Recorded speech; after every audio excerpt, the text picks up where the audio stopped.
오두막 편지, 법정, 홀로 있음. 겨울철이면 늘 하는 일과인데도 그때마다 새로 시작하는 일만 같다. 우리가 살아가는 세상살이도 철 따라 비슷비슷한 되풀이인데 막상 일에 마주치고 보면 처음 겪는 일처럼 새롭기만 하다. 도끼로 얼음장을 깨고 얼음장 밑으로 흐르는 개울물을 길어다 쓴다. 그리고 그 도끼로 장작을 패서 난로불도 지피고 아궁이에 군불도 뗀다. 이렇게 지내다 보니 물과 나무와 불이 우리 살림에 없어서는 안 될 아주 요긴한 것들로 여겨진다.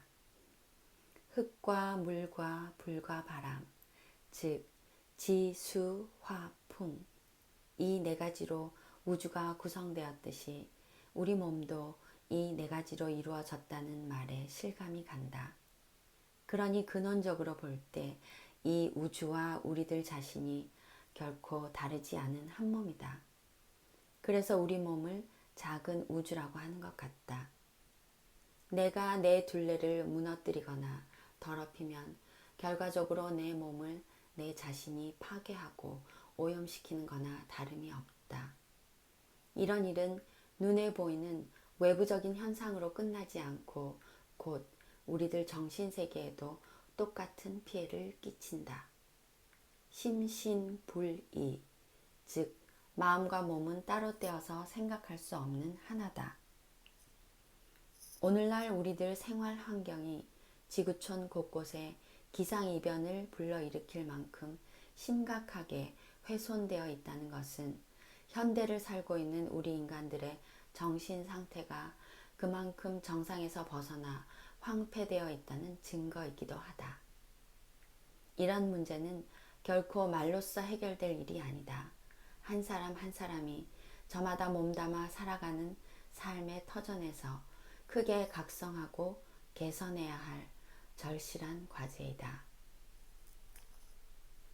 대부분의 사람들이 물을 돈으로 사서 쓰지만 그 돈이 물에게 직접 지불되는 것은 아니다. 그 물을 끌어오거나 날라다 주는 그 대가로 지불한다. 천연의 물은 아무 대가도 받지 않고 거저 베풀고 있을 뿐이다. 맑은 공기도 마찬가지다. 그 어떤 보상도 요구함이 없이 모든 살아있는 것들에게 두루 나누어 주고 있다.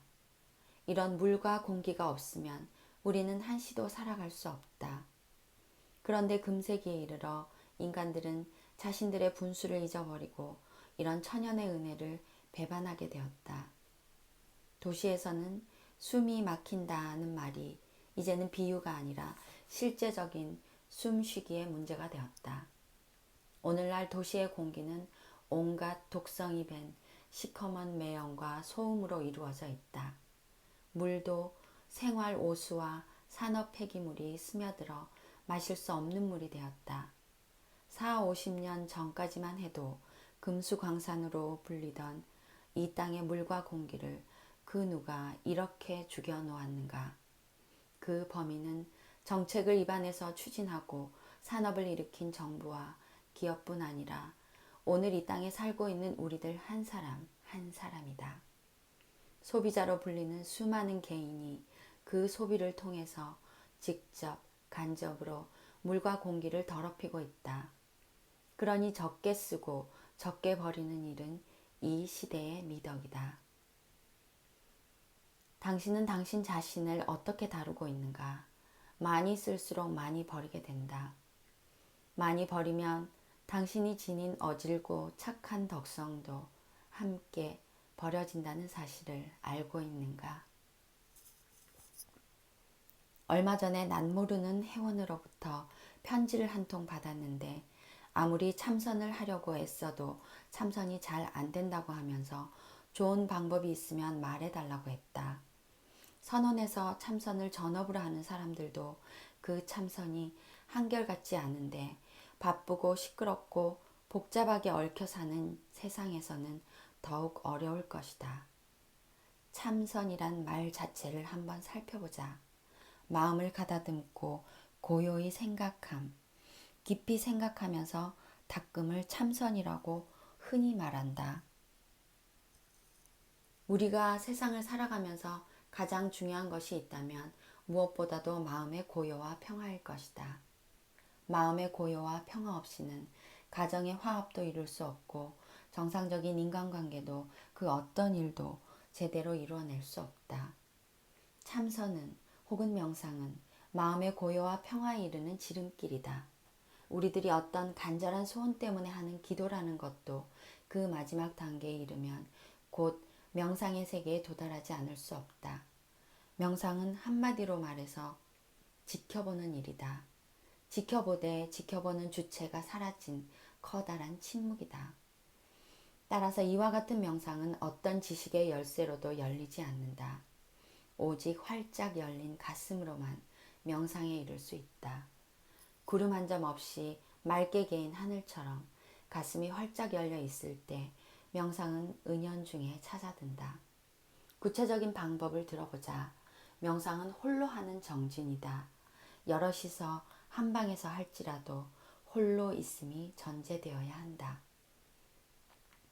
될 수 있으면 눈과 귀에 방해물이 적은 고요하고 깨끗한 방에서 가볍고 느슨한 옷으로 방석을 깔고 허리를 고추 세우고 앉는다. 아주 편안한 마음으로 우선은 눈을 감고 입을 다물고 혀를 입천장에 대고 숨을 고르게 쉬면서 귀를 기울인다. 무슨 소리를 듣기 위해서가 아니라 고요를 지켜보라는 뜻이다.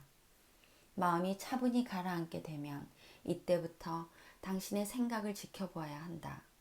지켜보라는 것은 생각에 팔려다니지 말고 그 생각을 지켜보라는 말이다. 달리 표현하자면 마음에 따르지 말고 마음의 주인이 되라는 소리다. 이렇게 하는 말이 사실은 부질없는 소리다. 내가 시시콜콜하게 늘어놓는 이런 말에도 팔리지 말고 마음의 고요와 평화를 누리도록 마음을 어디에도 붙들어 놓지 말고 그저 지켜보기만 하라. 때로는 명상 수련에 새로운 탄력을 주기 위해 다음 같은 방법도 시도해 볼 만하다. 내가 밤으로 가끔 하는 방법이기도 하다. 흰 사발에 촛불을 켜두고 불빛이 직접 눈에 들어오지 않도록 앉아서 녹음기에서 아주 작게 흘러나오는 명상음악에 귀를 기울이고 있으면 마음이 아주 그윽해진다. 이런 상태로 지속하다가 음악도 계속 들으면 그것도 소음으로 처지게 되니까 한동안 듣다가 꺼버리고 앉아 있으면 저 소리 없는 소리에 귀를 모을 수 있다. 명상은 홀로 누리는 신비로운 정신세계이다. 홀로라는 말은 어디에도 매이거나 물들지 않고 순진무구하고 자유롭고 부분이 아니라 전체이고 그 무엇에도 흔들리지 않음을 뜻한다. 이런 명상은 늘 새롭다. 이런 명상 수련을 쌓아나가면 본래 아무것도 없었음. 본래 무일무를 온몸과 마음으로 느낄 수가 있다. 따라서 적게 가지고도 얼마든지 충만하게 살 수 있다.